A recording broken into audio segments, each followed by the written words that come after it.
Pemirsa, terima kasih pian masih bersama kami. Berita selanjutnya, Mahabarakan. Pengurus Kerukunan Keluarga Sulawesi Selatan Banjarmasin bersama Ikatan Wanita Sulawesi Selatan Kalimantan Selatan mengadakan pertemuan rutin sekaligus berbuka puasa bersama dengan diisi pula tausiah bersama Ustadz Muhammad Febri di Hotel Rodita Banjarmasin, Jalan Pasar Pagi, Banjarmasin Tengah, Kamarian Minggu 17 Maret 2024.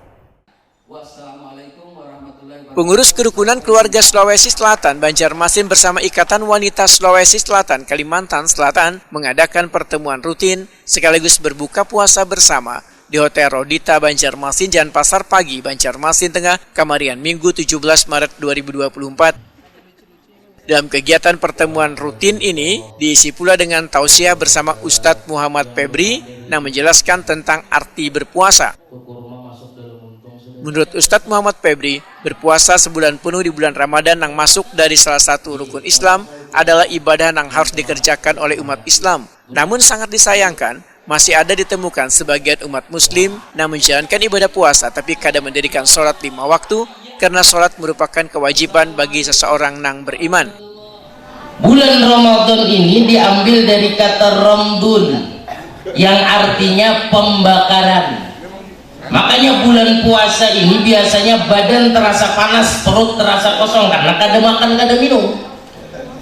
Lalu bahasa Rasulullah diambil dari kata Ramdun yang artinya pembakaran. Pembakaran dari apa?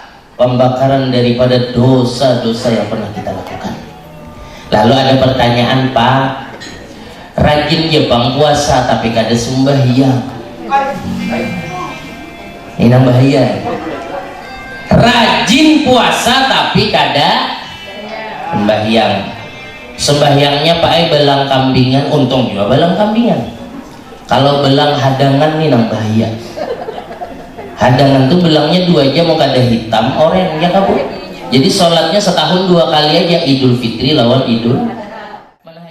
Sebelum berbuka puasa dilakukan doa bersama terlebih dahulu untuk mendapatkan rahmat Tuhan berkah dari Allah Subhanahu wa Ta'ala. Pertemuan rutin ini memiliki tujuan agar tetap terjalin tali silaturahmi antar sesama warga Sulawesi yang berada di perantauan dengan saling membantu dalam berbagai program sosial dan keagamaan kepada warga yang membutuhkan.